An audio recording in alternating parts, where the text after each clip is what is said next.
Good afternoon to all of you my dear student. तो आज का क्लास स्टार्ट करें। बच्चों, जहां तक कि छुट्टी से पहले का सवाल है, 2 डेज छुट्टी आपको मिला विद आपका सैटरडे संडे, शायद 4 डेज हो गया आपका। आई थिंक आप लोगों ने बहुत मजे किए होंगे, चाहे नहीं किए होंगे। लॉकडाउन में तो कोई मजे नहीं कर सकता, जो भी हो। एनीवे बच्चों, अगेन हम क्लास स्टार्ट करें। हम लोग पढ़ रहे थे बच्चों cost accounting and our topic was बच्चों जो था दैट वाज बच्चों आपका मटेरियल। ओके, सो मटेरियल हमने जहां तक बच्चों मटेरियल कंट्रोल के ऊपर जो डिस्कशन था, ओवरऑल द बच्चों object of the cost accounting that is the secondary objective which is the बच्चों secondary objective of the cost accounting, जहां तक था हमने उसको कवर अप किया था। इसमें हमने मटेरियल का बाइंग एंड स्टोरिंग इश्यू के बारे में, जो practical problem, level setting, EOQ, level setting and बच्चों FIFO, LIFO, आपका base stock, simple and weighted average cover किया था।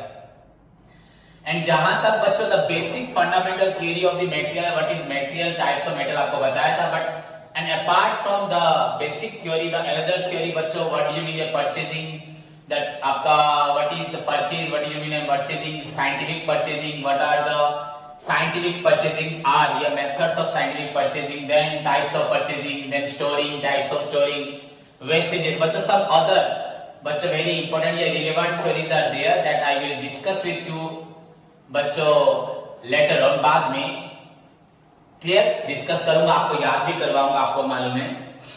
बट द बच्चों थर्ड टॉपिक या थर्ड यूनिट अगर आपका बोला जाए बच्चों, दैट इज योर बच्चों लेबर कॉस्ट। वो जो आपका टॉपिक है बच्चों आपका है labour cost and accounting. This is your unit 3 बोला जाए, ये चैप्टर 3 बोला जाए बच्चों, लेबर कॉस्ट एंड अकाउंटिंग। तो जहां तक बच्चों लेबर कॉस्ट एंड अकाउंटिंग का सवाल है, तो इस टॉपिक में सो फार एज योर बच्चों current year syllabus is concern, due to your कोविड-19 जो पेंडेमिक है, तो बहुत मात्रा में इस टॉपिक को बच्चे रिड्यूस किया गया है, कम कर दिया गया है। तो एनीवे एक तरह से तो बहुत खराब है आप लोगों के लिए, क्योंकि हमें सब कुछ पढ़ने को नहीं मिलेगा।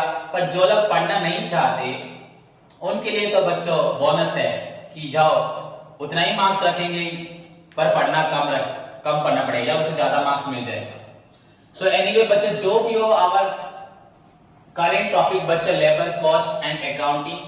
तो इसमें जिस तरह हमने मटेरियल के बारे में पढ़ा था बच्चों, इस टॉपिक में हम लोग कंप्लीट पढ़ेंगे लेबर के बारे में, देन लेबर कॉस्ट जो भी होगा, then accounting. Clear? So anyway बच्चों, आपको मैं स्टार्ट करने से पहले कुछ बेसिक के बारे में बताता जो प्रीवियसली हम पढ़ चुके हैं। जहां तक बच्चों हम सभी को मालूम है, the objective of cost accounting, आपका the objective of cost accounting बच्चों,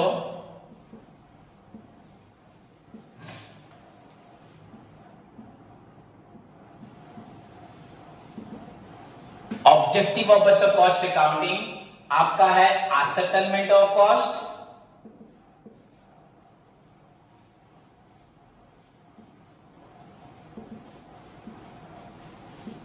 एंड बच्चों कंट्रोल ऑफ कॉस्ट,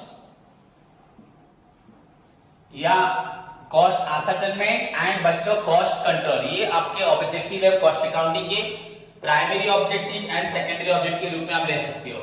एक असर्टेनमेंट ऑफ कॉस्ट और एक है बच्चों control of cost. So far as बच्चों control of cost is ascertainment of cost बच्चों हम पढ़ चुके हैं, दैट इज थ्रू बच्चों योर कॉस्ट शीट, एंड जो भी अदर रही है बच्चों उसको हम लेटर ऑन बाद में धीरे धीरे +3 हायर स्टडी में पढ़ेंगे। एंड जहां तक बच्चों सेकेंडरी ऑब्जेक्टिव है, that is control of cost. For the control of cost हमें कॉस्ट को बच्चों समझना होता है।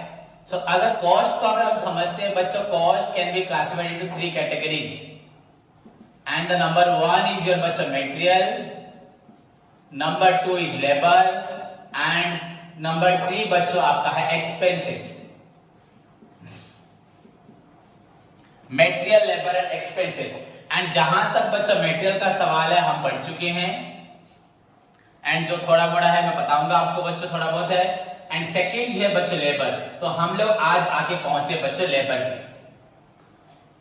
So बच्चों the second most important elements of production. Whenever the question is about the control of cost, we must identify the cost. And if we deeply identify the cost, बच्चों we get three things: material, labor, expenses. And now the question is बच्चों labor cost and accounting. That is बच्चों labor cost control. हमें labor cost को control करना है पहली बार, क्योंकि हमारा secondary objective बच्चों cost control था. So, अगर लेबर कॉस्ट कंट्रोल के बारे में बोला जाएगा बच्चों, तो हम यहाँ पे इंट्रोडक्शन पार्ट में, थ्योरी पार्ट में हमें देखने को मिलेगा. तो बच्चों एक्चुअली लेबर का मतलब क्या है, छोड़ो इन सबको पहले छोड़ो. जब लेबर टॉपिक हम आ ही गए हैं तो हमें तो मालूम है लेबर क्या है, अलग बात. सेकेंड एलिमेंट से आपका प्रोडक्शन का पहला एलिमेंट बच्चों मटेरियल, बिना मटेरियल के प्रोडक्शन नहीं हो सकता, मैन्युफैक्चरिंग नहीं हो सकता. एंड सेकेंड थिंग बच्चों बिना लेबर के कुछ भी नहीं हो सकता दुनिया में. बट अगर बोला जाए बच्चों what do you mean by labour, ऐसा कोई क्वेश्चन भी होता नहीं है बच्चों. What do you mean by labour हमेशा भी हम गेट एग्जाम में हमें क्वेश्चन मिलता है बच्चों direct labour, indirect labour. What do you mean bye direct labour, what do you mean bye indirect labour, हुआ डायरेक्ट लेबर और हुआ इनडायरेक्ट लेबर. बट बच्चों एग्जैक्ट मीनिंग ऑफ लेबर क्या है? वेरी सिंपल थिंग बच्चों, persons involve in converting the raw materials into finished goods. Persons involved in बच्चों making goods, producing of goods, manufacturing of goods और services. जो इंसान बच्चों सामान बनाता है, कच्चा माल को लेके फिनिश गुड्स तैयारी करे, रॉ मटेरियल्स को लेके बच्चों फिनिश गुड्स बनाता है, कच्चे माल को लेके उससे बच्चों प्रोडक्ट द्रव्य बनाता है. That person is known as बच्चों, दैट पर्सन और that persons are known as बच्चों लेबर या लेबरर. जो इंसान बच्चों प्रोडक्शन करता है उसको बोलते हैं लेबर. तो इसमें कोई थ्योरी नहीं है. What do you mean material? Material refers to बच्चों those physical substances which are used as input to get an output. और मटेरियल रेफर्स टू बच्चों those physical substances which are processed in a factory बच्चों to get an output, to get बच्चों finish product, जो भी आप बोल सकते हो. वैसे बच्चों what do you mean by labour? तो जहां तक लेबर का सवाल है बच्चों, लेबर रेफर्स टू बच्चों दोस पर्सन, दोस वर्कर्स या दोस लेबर या इंडिविजुअल्स बच्चों जो भी बोलो, हु आर बच्चों engaged in converting the raw materials into finished goods. तो जहां तक लेबर का सवाल है, शायद किसी को डाउट नहीं होगा, जो इंसान बच्चों आपका प्रोडक्शन करते हैं, रॉ मटेरियल्स को फाइनली एक रूप देते हैं प्रोडक्ट का, उसको बोलते हैं लेबर. तो that is the meaning of labour. Clear? तो ऐसे कोई क्वेश्चन आने वाला नहीं, पर आपको मालूम तो पड़ा what is mean by labour. Then we can add बच्चों द सेकंड लाइन यहां पे ऐड कर सकते हैं बच्चों. दैट इज आपको समझ में आया तो पर्सन इन्वॉल्व्स इन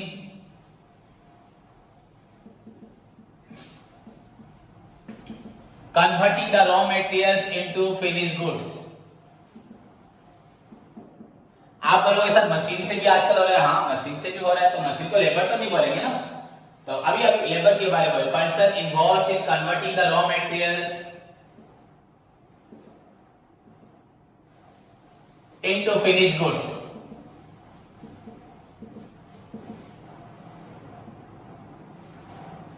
बच्चों पर्सन इन्वॉल्व या पर्सन्स लिख दो, involve in converting the raw materials into finished goods बच्चों आर कॉल्ड, इज कॉल्ड बच्चों लेबर. उसको बोलते हैं बच्चों लेबर. क्लियर? एंड अगर देखा जाए बच्चों labour after material the second most important element बच्चों, labour is the second most important element of production या कॉस्ट, एलिमेंट ऑफ कॉस्ट. अगर कॉस्ट के बारे में बात किया जाए तो कॉस्ट में, प्रोडक्शन में बच्चों the second most important element है बच्चों आपका कॉस्ट का, सॉरी एलिमेंट है बच्चों लेबर, कॉस्ट का, आफ्टर बच्चों मटेरियल. बिकॉज प्रोडक्शन में सबसे पहले रोल है मटेरियल, देन बच्चों लेबर. तो यहाँ पे सेकेंड लाइन ऐड होगी बच्चों. क्लियर बच्चों? सो लेबर मतलब समझे person involve in, the persons involve in converting the raw material या मेकिंग सर्टेन गुड्स और services are known as labour. And so far as the cost control and the cost topic, the cost term is concerned, the term cost is concerned, जहां तक cost की बात होती है तो we see the labor is the second major elements of बच्चों production. अब now labour के बारे में कुछ तो आइडिया हुआ। The basic line about the labour, the meaning of labour, and labour is the second major point, second major element, second most important element of production. तो दो लाइन तो हमें समझ में आई। नाउ मूव टू द बच्चों some extra thing about the labour, introduction part में पढ़ेंगे, then move to the topic direct जाएंगे। ये जरूरी नहीं है जो आज पढ़ाने वाला हूं, बट बहुत जरूरी है आपके एग्जाम के लिए, जरूरी नहीं है बट बहुत जरूरी है फ्यूचर के लिए, आपके बेस और फंडामेंटल के लिए। सो बच्चों अगर देखा जाए under the present political condition, आपके पास ऑलरेडी नोट्स है, सभी के पास नोट्स है, जिनके पास नोट्स नहीं है वो मुझे मांगे, आई विल सेंड यू। जो बच्चे नोट्स ले चुके हैं लेबर का फर्स्ट सेकंड पेज उठा के ग्रुप में भेज दें। सभी क्लासमेट्स को अपनी एक दूसरे की हेल्प करनी चाहिए, उससे आपकी नॉलेज ही बनता है, बढ़ती है। बच्चों शेयरिंग करने से, पढ़ाई ऐसी एक चीज है जो शेयर करने से घटती नहीं है, बढ़ती है। ओके, सो अगर बच्चों देखा जाए आज की जो पॉलिटिकल कंडीशन है प्रेजेंट, बच्चों जो आपका नॉट ओनली इंडिया के बारे में, सारी दुनिया के बारे में, बच्चों लेबर के लिए, इंडस्ट्रियल लेबर के लिए, वर्कर के लिए बच्चों बहुत सारी यूनियंस है, बहुत सारे उनके लिए रूल्स रेगुलेशन बनते हैं कि लेबर को कहीं पे शोषण ना किया जाए, लेबर के ऊपर अत्याचार ना हो, लेबर को ज्यादा टाइम काम करवा के कम वेजेस ना मिले, लेबर्स के लिए भी, उनके लिए भी वेलफेयर के लिए सोचा जाए, लेबर को भी बहुत सारी सुविधाएं दिया जाए, क्योंकि कंपनी का डेवलप होती है तो उसका बच्चों जो बैकबोन होते हैं लेबर ही होते हैं, एम्प्लॉइज ही होते हैं। तो ऐसा नहीं कि हम लेबर से शोषण करके उनसे दिन रात मेहनत करवा के अपने आप को ताजमहल के ऊपर खड़ा कर लिया एंड लेबर वही नीचे ही पड़े रहे।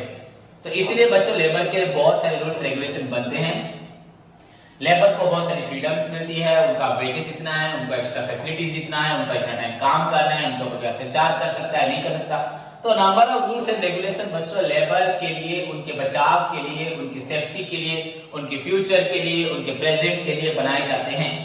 तो जहां तक अगर लेबर के लिए रिलेटेड बच्चों जो हमारा इंडस्ट्रियल लॉज है, लेबर लॉज है, या प्रेजेंट पॉलिटिकल कंडीशन जहां पे लेबर को प्रायोरिटी दी जाती है, चाहे अपने वोट बैंक के लिए हो, चाहे किसी भी मुद्दे के लिए हो, देखा जाए तो वहां पे लेबर को बच्चों उनका कॉस्ट रिड्यूस करना बच्चों वेरी डिफिकल्ट है, वेरी डिफिकल्ट है। उनका सैलरी कार्ड देना, सैलरी तो नहीं वेजेस कार्ड देना, उनका रेम्यूनरेशन कार्ड देना, उनको इंसेंटिव्स बोनस नहीं देना, ये करना बहुत ही डिफिकल्ट है। ऐसा नहीं कर सकते, कंपनी छोड़ के तुरंत किसी और कंपनी में चले जाएंगे।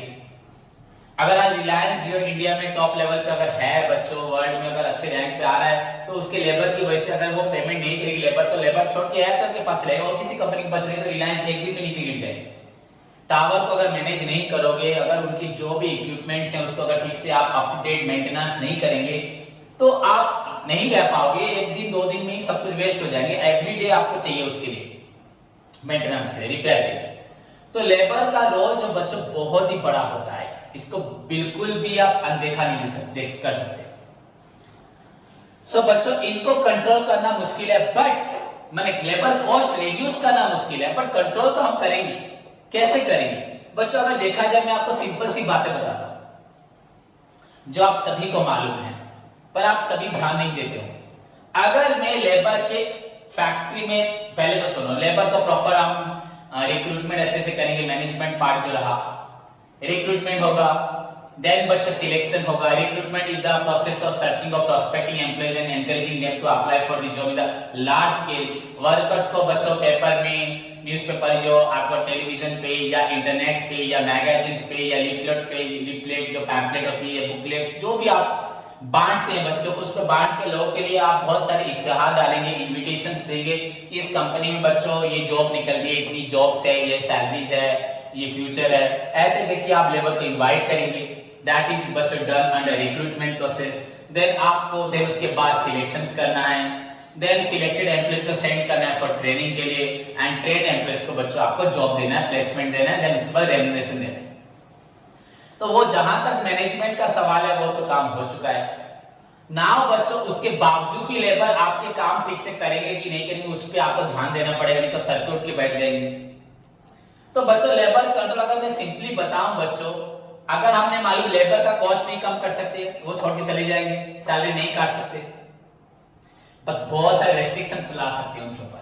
आप टाइम पे एंटर करोगे और फैक्ट्री में, टाइम पे फैक्ट्री से जाओगे, दैट इज ऑल्सो बच्चों मतलब आपका प्रेजेंट डाला जाएगा, अटेंडेंस लिया जाएगा, देन कितना टाइम आप फैक्ट्री में रहे वो तो एक पार्ट हुआ, देन कितना टाइम एक्चुअली प्रोडक्शन या मैन्युफैक्चरिंग या वर्क पे जॉब पे आप ध्यान दे रहे हो, काम कर रहे हो, या बैठ के इधर उधर गप्पे मार रहे हो। मतलब एक वहां पे सुपरवाइजर रहेगा या आप एक मॉनिटर रहेगा जो आपको क्लोजली वॉच कर रहा होगा दैट आप एंटर ठीक टाइम पे किए, आप फैक्ट्री से गए ठीक टाइम पे, बट जो आप टाइम 8 आवर्स से 9 आवर्स रहते हो उसमें आपको ठीक से आप उस 8 आवर्स में जो भी आपका काम का जो टाइम होता है आपका छोड़ के, लीजर छोड़ के, जो आपका ब्रेक होगा, टी ब्रेक, लंच ब्रेक, उसको छोड़ के आप बाकी के टाइम पे काम करते हो कि नहीं उस पर भी ध्यान देने वाला इंसान होगा। दैट इज ऑल्सो बच्चों, हम लेबर का सैलरी नहीं काट सकते, उसका वेजेस नहीं काट सकते, बट लेबर को स्ट्रिक्टली कंट्रोल कर सकते हैं दैट वो कंपनी ठीक से आएगा, ठीक से जाएगा, प्रोडक्शन में अपने आप को इन्वॉल्व करवाएगा। Then on the other hand बच्चा क्वालिटी भी करना है उसको, नहीं तो उसको गलत चीज के लिए पनिशमेंट भी पड़ेगा। हाँ, तो इन सब चीजों पे अगर ध्यान देंगे तो अगर देखो हमें लेबर को अगर 500 रुपीज देना है तो हम 500 को 450 नहीं करेंगे, बट 500 रुपीज का काम लेबर से लेंगे, दैट इज एनफ। अगर वर्कर्स पेमेंट लेके काम करते हैं तो where is the problem? Problem वहां नहीं है।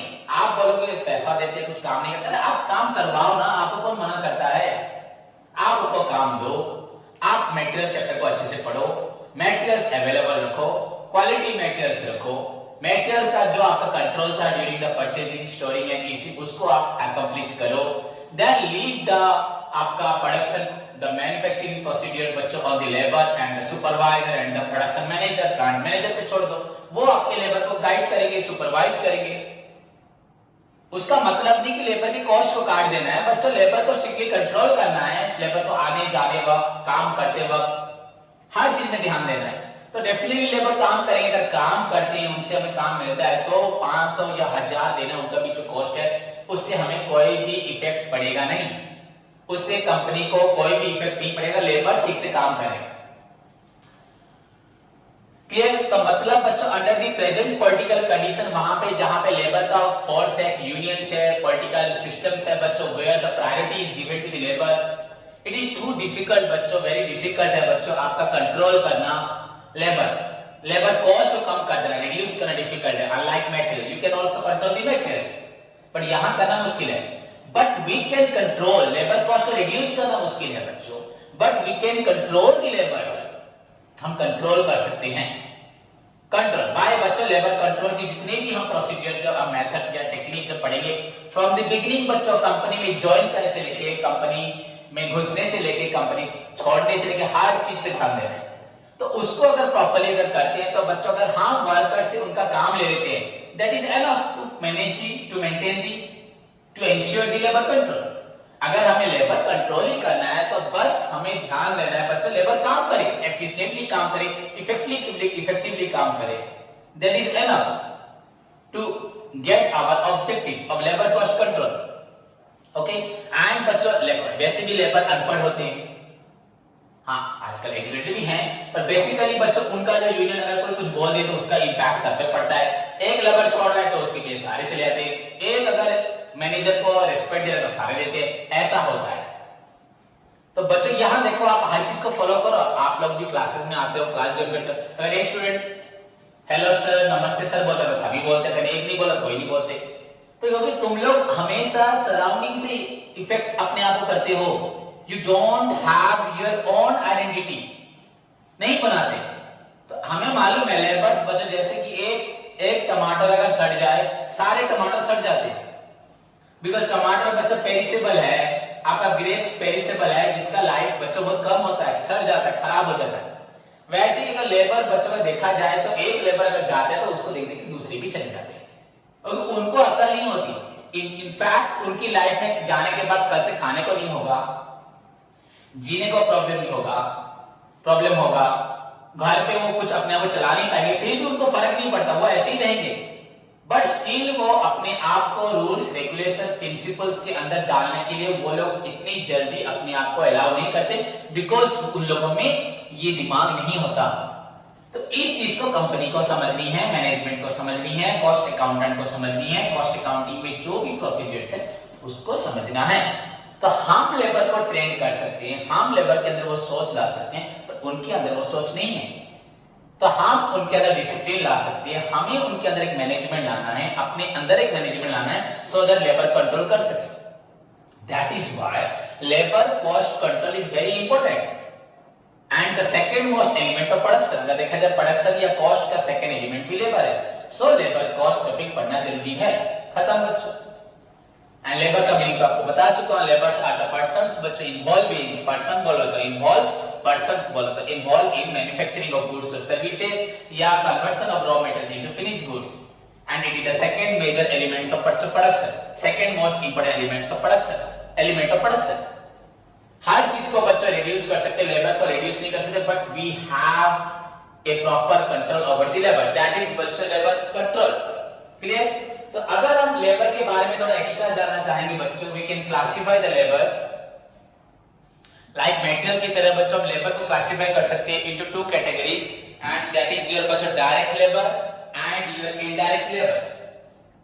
अगर लेबर को क्लासिफाई कर सकते बच्चों तो that is your direct labour, ये आपको बहुत जरूरी है पढ़ना, आपके मैनेजमेंट में भी बहुत जरूरी है। Indirect labour very interesting topic है, इसके प्रॉब्लम भी बहुत करने को आपको मजे आएंगे, मजा आएगा बच्चों। ओके, तो डायरेक्ट लेबर बच्चों क्या है, इनडायरेक्ट लेबर क्या है सभी को मालूम है, पर हम अच्छे से फिर से पढ़ते हैं बच्चों। So what do you mean bye direct labour? Already notes भेज चुका हूं, उसको देख लो बच्चों। डायरेक्ट लेबर आर दोस, या direct labour is that labour, direct labour are those labour. बच्चों डायरेक्ट लेबर मतलब वो लोग जो directly engage in the production of goods और सर्विसेज, जो डायरेक्टली बच्चों इन्वॉल्व होते हैं, एंगेज होते हैं प्रोडक्शन में। तो जो लोग बच्चों सीधा सलग प्रोडक्शन में इन्वॉल्व होते हैं उनको बोलते हैं डायरेक्ट लेबर। दैट मींस बच्चों the amount paid to them is directly identifying the production। आपके प्रोडक्शन, इस पेन को बनाने में अगर सपोज मैंने लगाया तो मेरा खर्च इसमें डायरेक्टली इन्वॉल्व है, मटेरियल्स तो जो लगा फिर मुझे अगर आप जो देते हो वो भी इसमें इन्वॉल्व है, आइडेंटिफाई होगा। सो पहले मीनिंग बच्चों direct labour are those labour who are directly engaged, involve in the production of बच्चों गुड्स और services, are involve in the conversion of raw materials into finished goods. तो जो लोग डायरेक्टली बच्चों प्रोडक्शन में इन्वॉल्व होते हैं उसको बोलते हैं डायरेक्ट लेबर। एग्जाम्पल बच्चों क्या है, वर्कर्स, किसी भी फैक्ट्री में बच्चों the workers are the best example of बच्चों डायरेक्ट लेबर, इतना बोलने की जरूरत नहीं है। Workers are the best example of बच्चों डायरेक्ट लेबर। अगर डायरेक्ट लेबर की बात की जाए तो वर्कर जो नाम मैंने यूज किया that is the best example of direct labour. बच्चों a person involves in making bricks in a kiln, बच्चों ईटा भाटी में, ईटा बनाने वाला, ईट बनाने वाला, ईट की भाटी जो होती है जहां ईट बनाई जाती है वहां ईट बनाने वाला इंसान क्या होता है बच्चों? Direct labour. Person involves in making bricks. Okay बच्चों, कारपेंटर क्या? पर्सन इन्वॉल्व्स इन बच्चों मेकिंग फर्नीचर। कारपेंटर क्या है? Direct labour. यहां पे मैं नाम दे रहा हूं। हाँ, आपका मासन जो घर बना रहा है बच्चों, जो खुद ईट को जोड़ कर रहा है, मसाला देके, वो क्या? Direct labour. Carpenter direct labour. Plumber क्या है? Direct labour. ओवरऑल बच्चों बोलते workers are the direct labour. So the direct labour are is that labour बच्चों which are who are directly involved, who are directly बच्चों engaged in the production of goods और services. Example बोला, company में बच्चों आपका workers are the best example of direct labour.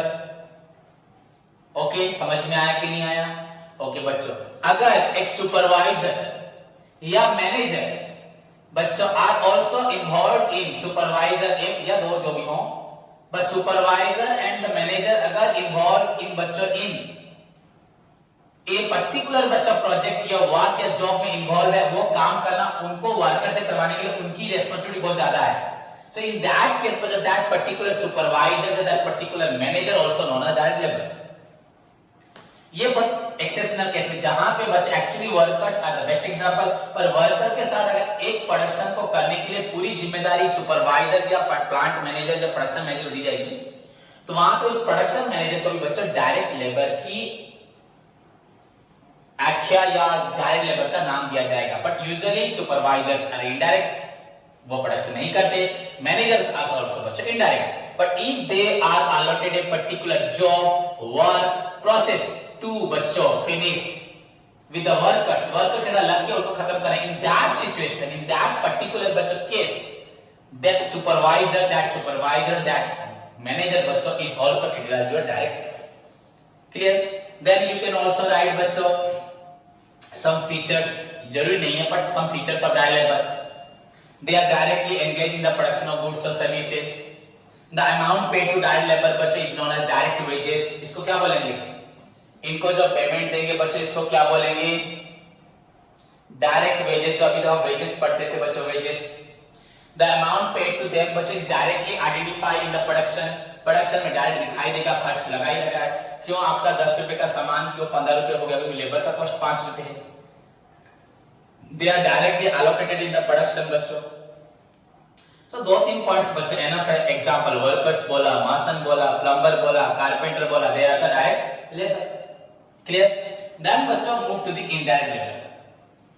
So direct labor को अगर हम बता सकते हैं, indirect labor very simple है बच्चों.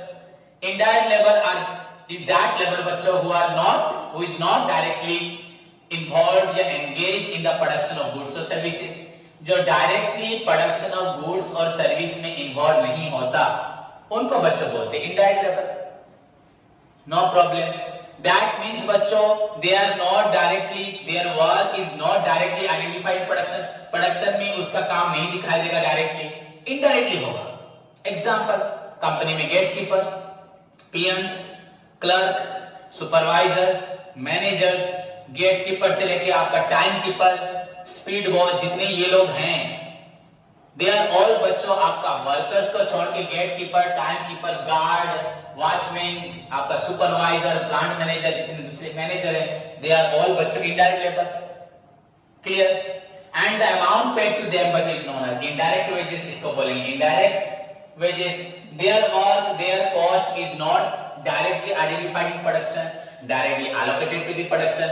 इनका खर्च बच्चों डायरेक्टली प्रोडक्शन में नहीं दिखाई देगा या डायरेक्टली कॉस्ट में आइडेंटिफाई भी नहीं होगा. That is known as indirect. खत्म हो गया. So this is all about बच्चों डायरेक्ट लेबर है, इनडायरेक्ट लेबर. तो जहां तक लेबर का सवाल है बच्चों, एग्जाम में क्वेश्चन आता है तो डेफिनेटली यही आएगा, direct labour and indirect labour, और कुछ आने वाला नहीं है. The amount paid to them is direct wages, ये indirect wages. It is directly identified in the production, it is not directly identified in the production. It is directly allocated to the production, it is not directly allocated to the production. Okay, and then example दे दो. Enough बच्चों to clear about your direct labor and indirect labor. Then अगर बच्चों बोला जाए हमारा topic का नाम क्या है, लेबर कॉस्ट. आप सभी को दिखाई दे रहा है हमारा टॉपिक का नेम है लेबर कॉस्ट एंड अकाउंटिंग. तो जहां तक बच्चों लेबर कॉस्ट का सवाल है, now what do you mean by labour cost? आप सभी को मालूम है, मैं जब किसी भी टॉपिक को पढ़ाता हूं तो पूरा बिगनिंग से पूरा टॉपिक का जो आपका हेडिंग है उसको भी हमें समझना है. तो what is the meaning of बच्चे labour cost? The amount paid to the labour for the work done by them. जो बच्चा the amount which is spend on the labour, very simple, the amount which is spend on the labour, जो पैसा हम labour के ऊपर spend करते हैं, या the amount which is spent by the employer, the owner of the company, employer of the company on their बच्चों labour. जितना खर्च बच्चों लेबर के ऊपर एम्प्लॉयर करता है, that is known as labor cost. खत्म. the amount spent on the बच्चों आपका spent on the labor, labour के ऊपर जो खर्च होता है उसको बोलते हैं बच्चों लेबर कॉस्ट. खत्म. हमारा टॉपिक ये बच्चों labour cost control and accounting, 2 part है. कंट्रोल करना है बच्चों, तो इसको ही कंट्रोल करना है. ओके, तो लेबर कॉस्ट के बारे में अगर हम समझे, the amount which is spent on the labour is known as labour cost. Now this labour cost again are of 2 types. इस लेबर कॉस्ट को बच्चों फिर हम 2 प्रकार में डिवाइड करते हैं. क्लियर बच्चों? सो दैट इज योर बच्चों मॉनिटरी एंड बच्चों नॉन मॉनिटरी. अगर आप देखेंगे बच्चों, अगर मैं यहां लिखता लेबर कॉस्ट नहीं लिख के बेनिफिट लिखता, वो भी होता. तो बच्चों the amount spend on the labour, the benefits बच्चों जो एम्प्लॉयर देता है अपने एम्प्लॉय को, अपने वर्कर को, that is known as labour का बेनिफिट हुआ, लेबर कॉस्ट हुआ. सो दैट लेबर कॉस्ट में भी बच्चों मॉनिटरी लेबर कॉस्ट होगा या नॉन मॉनिटरी लेबर कॉस्ट होगा, कुछ भी ले सकते हो. क्लियर बच्चों? या मॉनिटरी लेबर कॉस्ट, अगर नहीं बोलेंगे तो इसको बोलेंगे बच्चों मॉनिटरी बेनिफिट्स। एंड बच्चों नॉन मॉनिटरी लेबर कॉस्ट, या इसको बोलेंगे बच्चों नॉन मॉनिटरी बेनिफिट्स। क्लियर? तो लेबर कॉस्ट को अगर देखा जाए बच्चों टू कैटेगरीज में क्लासिफाई होता है, एक मॉनिटरी और एक नॉन मॉनिटरी, या इसको बोलते हैं बच्चों monetary benefit, non monetary benefit. तो जो भी benefit, the benefit which is given to the labour by the employer, that is known as बच्चों आपका बेनिफिट या लेबर कॉस्ट हुआ। The very simple point is very simple line है बच्चों, the amount spent on the labor which is spent by the company on their labor is known as labor cost. It is in the form of बच्चों two benefit में दिया था, एक monetary और एक non monetary। तो now बच्चों what do you mean by monetary? सभी को मालूम है। The benefits बच्चों, the labor cost बच्चों जो भी बोलो, the benefits which are provided by the employer, मालिक, to its employee, to its employee या worker, to is labour in terms of money, जो मैं आपको पैसे के रूप में दूंगा, दैट इज नोन एज बच्चों मॉनिटरी। जो भी खर्च मैं आपको पैसे के रूप में, अगर सपोज मैं आपको कोई घर देता हूं रहने के लिए या घर के लिए किराया देता हूं, तो घर के लिए किराया देना या घर देना डिफरेंस है कि नहीं? तो बच्चों the benefits which are given by the employer to its employee, to its worker in terms of money बच्चों, that is known as monetary labour cost. And जो बेनिफिट बच्चों कंपनी देती है अपने वर्कर्स को बच्चों not in terms of money, that is known as non monetary labour cost. Very simple, किसी को डाउट नहीं रहेगा बच्चों, monetary and non monetary, the benefits which are given, the amount which is spent by the employer on their employ in terms of बच्चों money, जो पैसा मालिक अपने वर्कर्स पे, अपने लेबर पे खर्च करता है इन टर्म्स ऑफ मनी बच्चों, that is known as monetary labour cost. And the money, the amount, the benefits which are provided by the employer to its employee, not in terms of money, that is known as non-monetary। या इसका very important नाम है बच्चों fringe benefit। Exam में maximum time ये नाम लिखा होता है fringe benefit, FRINGE, fringe benefits। Most of the time बच्चों क्वेश्चन में non-monetary नहीं लिखा होगा, fringe लिखा हुआ है, स्टूडेंट गलत कर देते हैं।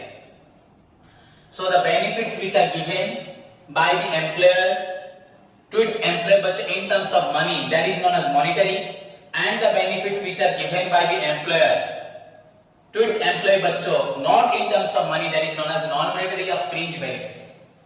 तो अभी आपको लगे sir what are the monetary benefits?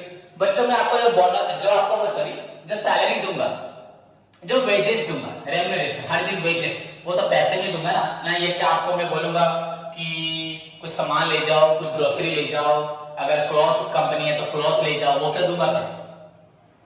सो बच्चों मॉनेटरी बेनिफिट्स अट्रैक्टिव, आपका सैलरी हो, वेजेस हो, ठीक है, आपको इंसेंटिव दिया जाता है एक्स्ट्रा पैसा, दैट इज आल्सो बच्चों आपका इंसेंटिव बोनस जो भी आपका मॉनेटरी में होगा।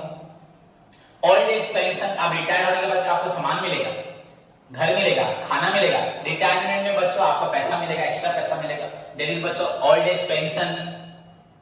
रिटायरमेंट के बाद हर महीने क्या आपको कंपनी खाना देगी? नहीं देगी, तो वो भी आपको कैश मिलेगा हर महीने, तो दैट इज आल्सो बच्चों मॉनेटरी। एंड रिटायरमेंट के टाइम पे, रिटायरमेंट के वक्त एक बड़ा अमाउंट मिलेगा बच्चों, आपका जो भी रिटायरमेंट फंड होगा, जो भी आपकी ग्रेच्युटी होगी, बहुत बड़ा अमाउंट जो हर वक्त कंपनी काट करके रखती है, आपको रिटायरमेंट के टाइम पे देगी एंड उसके बाद हर महीने भी देगी। आजकल लेकिन पेंशन उठ गया बोलते पर है, जो भी हो, जो एक साथ दे देगी, दैट इज आल्सो मॉनेटरी में देगी, जो आपको धीरे धीरे एक साथ देने के बाद ही मंथली आपके डेथ तक देगी, मरने के बाद आपकी वाइफ को देगी उसके मरने तक, तो दैट इज नोन एज बच्चों आपका नॉन मॉनेटरी, बच्चों को नहीं मिलेगा। सो बच्चों आपका attractive salary, wages, incentives, bonus, bonus में भी बच्चों आपका प्रोडक्शन बोनस, इस बार आपने प्रोडक्शन ज्यादा किया तो आपको प्रोडक्शन बोनस मिलेगा, इस बार आपने प्रॉफिट ज्यादा, कंपनी का बहुत प्रॉफिट हुआ तो इस बार प्रॉफिट बोनस, तो प्रॉफिट बोनस भी आपका कैश में मिलेगा, मनी में मिलेगा, प्रोडक्शन बोनस भी मनी में मिलेगा। तो अट्रैक्टिव सैलरी हो, वेजेस हो, इंसेंटिव्स हो, प्रोडक्शन बोनस हो, प्रॉफिट बोनस हो, ओल्ड एज पेंशन हो, रिटायरमेंट फंड हो, रिटायरमेंट के समय फंड मिलता है, पेंशन मतलब रिटायर्ड होने के बाद मंथली मिलता है। देन बच्चों आपका इंश्योरेंस, आपका अगर एक्सीडेंट होता है तो इंश्योरेंस पे आपको क्लेम मिलता है, तो उसके लिए इंश्योरेंस कंपनी रखती है कि इंश्योरेंस कंपनी को क्या, कंपनी मैं उनको सामान देता हूँ ना, कैश देता हूँ, तुम्हारे को पैसा ना देके कुछ पैसा काट के भी कहा देता हूँ इंश्योरेंस कंपनी में। So employee state insurance, provident fund बच्चों आपको रिटायरमेंट के टाइम में प्रोविडेंट फंड मिलते हैं, तो एम्प्लॉयर्स कंट्रीब्यूशन टू बच्चों एम्प्लॉयज प्रोविडेंट फंड, आपके लिए प्रोविडेंट फंड में पैसा करेगा, रिटायरमेंट में मिलेगा, रिटायरमेंट से पहले भी ले सकते हो, उठा सकते हो लोन के रूप में। इंश्योरेंस के लिए पैसा रखा जाएगा बच्चों। दीज आर ऑल बच्चों आपके लिए monetary, so attractive salary, wages, bonus, production bonus, profit bonus, old age pension, gratuity, retirement fund, employ state insurance, employ बच्चों प्रोविडेंट फंड, ईपीएफ, ईएसआई, ये सब बच्चों आपके नोट्स में सब लिखा है बच्चों। दीज आर ऑल बच्चों monetary. Then what about the non-monetary या fringe benefit? The benefits which are not given in terms of money is known as बच्चों आपका बोला जाता है non-monetary या fringe benefits। तो what are the non-monetary बच्चों? आपका सब्सिडाइज बच्चों एजुकेशन दिया गया या free education to your children. Company ने बच्चों अपने लिए अपने वर्कर्स के लिए स्कूल कॉलेज बनाया है, वहां पे बाहर के लोग भी पढ़ सकते हैं, कंपनी के लोग, कंपनी के वर्कर्स के बच्चे पढ़ेंगे बच्चों फ्री में, या अगर फी वहां का 500 होगा तो तुमको देना पड़ेगा 200 या 250, मैंने तुमसे आधा फी या उससे भी कम फी ले लेगा, तो 300 रुपए आपको छूट मिली, तो दैट इज बच्चों आपको पैसा तो नहीं मिला पर पढ़ने के लिए अपॉर्चुनिटी मिली।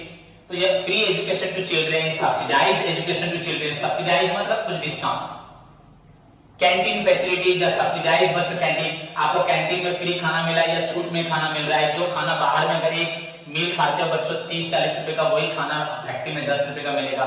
जो आप समोसा खाते हो बच्चों 10 रुपए का, 5 रुपए का अच्छा वाला ठीक साइज का वहां फैक्ट्री में 2 रुपए का मिलेगा, उससे नीट एंड क्लीन। तो वर्कर्स के लिए कंपनी स्पेंड कर रही है खर्च। सो सब्सिडाइज एजुकेशन टू चिल्ड्रन, आपका सब्सिडाइज बच्चों आपका मेडिकल फैसिलिटी, आपको मेडिकल फैसिलिटीज मिलेगा या फ्री मेडिकल फैसिलिटी, सब्सिडाइज बच्चों canteen facilities, recreational facility, very important है रिक्रिएशनल फैसिलिटी। ये क्वेश्चन एग्जाम में हमेशा आता है, बच्चों गलत करते हैं बच्चे। एक बच्चा बोले सर रिक्रिएशनल फैसिलिटी मतलब क्या है? बच्चों काम करते करते वर्कर्स थक गए तो तुरंत उनके लिए कुछ जूस होगा रे, कुछ एनर्जी ड्रिंक दिया गया वर्कर्स को, बीच में फ्रेश होने के बाद कुछ से 5-10 मिनट का ब्रेक में उनके लिए कुछ एंटरटेनमेंट किया गया, सो दैट वर्कर्स आधे घंटे के लिए बीच में कुछ, चलो वर्कर्स वाले कुछ बनाया गया, वहां पे जाओ सभी के लिए टिफिन पड़ा है तो रिफ्रेश हो, कंपनी दे रही है कभी कभी। सो दैट इज बच्चों fringe benefit, very important question in your future and interview में भी आपका रिटन टेस्ट में आएगा। Recreational facility comes under dash, बच्चे लिख देते हैं मॉनिटरी क्योंकि वो समझ नहीं पाता रिक्रिएशनल, बच्चों नॉन मॉनिटरी या फ्रिंज, एंड याद रखना फ्रिंज नॉन मॉनिटरी है। क्लियर बच्चों? सो सब्सिडाइज एजुकेशन या फ्री एजुकेशन, सब्सिडाइज कैंटीन या फ्री कैंटीन फैसिलिटी, कैंटीन में सब्सिडाइज होगा, फ्री नहीं होगा, अभी हो भी सकता है। हाउसिंग फैसिलिटी, आपको घर दिया गया वहां पे रह सकते हो, जो घर बाजार में आपको 2000-3000 में भाड़ा मिलेगा, कंपनी में उसी घर में कंपनी देगी तुमको, आप 200-300 रुपए दोगे तो आपका उतना बच गया। तो फ्री एजुकेशन या subsidise education, free medical facilities हो रहा है, आपका फ्री कैंटीन फैसिलिटी या सब्सिडाइज कैंटीन हो रहा है, हाउसिंग फैसिलिटीज हो रहा है, आपका रिक्रिएशनल फैसिलिटीज हो रहा है, हाँ आपका एंटरटेनमेंट फैसिलिटीज हो रहा है, आपको ट्रैवलिंग के लिए, हॉलिडे पे के लिए, हॉलिडे के लिए आपको टिकट दी जा रही है, आप कहीं घूम के आ सकते हो फैमिली के साथ, साल में 2 बार 3 बार दी जा रही है। So these are also provided by the company to entertain the workers, to encourage the worker, to motivate the worker, so that they will never leave the factory। वो सोचे कि हाँ कंपनी में रहकर हमारे बच्चों को अच्छी पढ़ाई मिल रही है, अगर कहीं हमारे बीवी बच्चों को, अपने पेरेंट्स को अगर तबियत खराब है तो उनको फ्री ट्रीटमेंट या कम पैसे में ट्रीटमेंट मिल रहा है, हमारे बच्चों का फ्यूचर भी है। नहीं तो वर्कर्स की तरह काम करेंगे, हमारे बच्चों के लिए अच्छा स्कूल कॉलेज नहीं होगा। नहीं, जितनी भी टाटा, बिरला, रिलायंस, जितनी कंपनी बच्चों, उन्होंने अपने बच्चों, अपने वर्कर्स की फैमिली के लिए खुद के स्कूल्स, कॉलेजेस, बच्चों मेडिकल सब कुछ खोला हुआ, जहां पे अपने वर्कर्स अपने बच्चों को अच्छा एजुकेशन देंगे। वहां के जो टीचर्स होंगे, जो लेक्चरर्स होंगे, जो डॉक्टर्स होंगे, बच्चों एज कंपेयर टू द हमारे अदर गवर्नमेंट या दूसरे सेक्टर के, उनसे भी अच्छे होंगे बच्चों। तो आप ये मत सोचना कंपनी अपने वर्कर्स को, अगर वर्कर्स की बीवी तड़प रही होगी, बच्चे तड़प रहे होंगे, बच्चों को अच्छा फ्यूचर नहीं मिलेगा तो वर्कर्स क्या ध्यान से काम करेंगे? और उनको फील होगा ना मेरे वर्कर्स तो मेरी बीवी का वहां पूरा केयर है, मेरे बच्चों का केयर है, मेरे पेरेंट्स वहां पे अच्छा ट्रीटमेंट मिल रहा है बच्चों। बच्चे everything, creche facility, creche CRECH, creche, women worker, जिसका छोटा बच्चा है, वो कंपनी में सपोज 1 साल का बच्चे को कहीं छोड़ के कंपनी आ सकती है, पर मुझे वर्कर की जरूरत है, मुझे उस ओमेन की जरूरत है, वो मेरे लिए काम करेगी। तो उसके वो बच्चों कहां छोड़ेंगे, उसे बोलेंगे अपने बच्चों को छोड़ के आप कहीं पे काम करना पड़ेगा, ऐसा नहीं होगा। तो कंपनी एक क्रेच फैसिलिटी देगी जहां पे आपका बेबी सिटर बच्चों को खिलाने के लिए, पिलाने के लिए, उनका साफ सफाई के लिए, उनके साथ खेलने के लिए बच्चों लोग होंगे, जैसे आया होती है, वो बच्चों को रिसीव करेगी, बच्चों का पूरा दिन भर 8 घंटे तक बच्चों का खाना पीना, उनका जो भी फूड खिलाना है, तो उनका केयर करना है, उन सबके लिए बच्चों होंगे, so that women worker feel कि हाँ मेरा बच्चा सेफ है एंड मैं यहाँ काम करूँ। That is creche facility. तो कंपनी इतनी सारी फैसिलिटीज देती है अपने वर्कर्स को, उनको एंटरटेन, उनको मोटिवेट, उनको एनकरेज, उनको कंपनी में रिटेन करने के लिए, so that they will never leave the factory and work in the factory for a long period of time, जब तक वो लोग रिटायर नहीं होते, तभी तो कंपनी को बेनिफिट मिलेगा। so that benefit बच्चों आता है नॉन मॉनेटरी, एग्जाम में आएगा right any 5 monetary benefit, 3 monetary benefit, right any 3 non monetary benefit या फ्रिंज बेनिफिट, रिक्रिएशनल फैसिलिटी कौन सा होता है बच्चों, नॉन मॉनेटरी या फ्रिंज होता है। तो these are the questions। तो आज की क्लास में हम व्हाट इज लेबर के बारे में पढ़े, what is direct labour, indirect labour, then what is monetary benefit and उसका एग्जांपल्स जो है नॉन मॉनेटरी बेनिफिट उसका एग्जांपल। होप सभी स्टूडेंट्स को जितना पढ़ाया अच्छे से समझ में आया होगा। यू हैव ऑलरेडी बच्चों गिवन नोट्स, आपको काम है उसको पढ़ना एंड कल क्लास आने से पहले नोट्स को पूरे अच्छे से पढ़ के आओ। सो this is your first homework. मैं हमेशा बोलता हूं जो क्लासेस पढ़ाऊंगा क्लास के बाद पढ़ना, that is your primary job. उसको छोड़ के बच्चों द नेक्स्ट वर्क आपका है कॉस्ट शीट। तो बच्चों कॉस्ट शीट का 11, 12, 13, 14 सभी स्टूडेंट्स करके मुझे भेजेंगे, सभी होमवर्क कंपलसरी है। मैं ऑलरेडी बता चुका हूं कि मैं अब से एग्जाम तक किसी प्रकार का भी इनडिसिप्लिन या किसी प्रकार की भी केयरलेसनेस बर्दाश्त नहीं करूंगा। तो आपको प्रॉपर डिसिप्लिन के साथ चलना होगा। एवरी इंस्ट्रक्शन जो क्लास के पहले, क्लास के दरमियान, during the class and after the class दूंगा, सभी को कंपलसरीली फॉलो करना है। मोबाइल फोन को दूर रखें। रात को 1-1 बजे तक फैजान ऑनलाइन रह रहा है, that is very wrong. Ashish mobile phone अलग करें वरना मैं मोबाइल फोन ले लूंगा तुम्हारा। पेरेंट्स को बोल दो, मैं बोला भी हूं, नेक्स्ट टाइम नहीं बोलूंगा। मोबाइल फोन ऑनलाइन क्लासेस करने के लिए इसका मतलब नहीं, मैंने बोला है +2 के बच्चों को मोबाइल फोन अलाउ नहीं है, पर तुम्हारे पेरेंट्स तुमको फ्रीडम दे रहे हैं, तुम उस फ्रीडम को मिसयूटिलाइज कर रहे हो, दैट इज कंप्लीटली रॉन्ग। अगर मैं तुम्हारे लिए इतना सीरियस हूं पढ़ाने के लिए, तो तुमको भी अपनी जिम्मेदारी को पूरा करने के लिए सर की बातों को फॉलो करके अपने और अपने परिवार का फ्यूचर बनाना है, नॉट कि मेरा फ्यूचर बनाना है। So this is your homework and instruction from me to you. Okay बच्चों, take care, God bless you.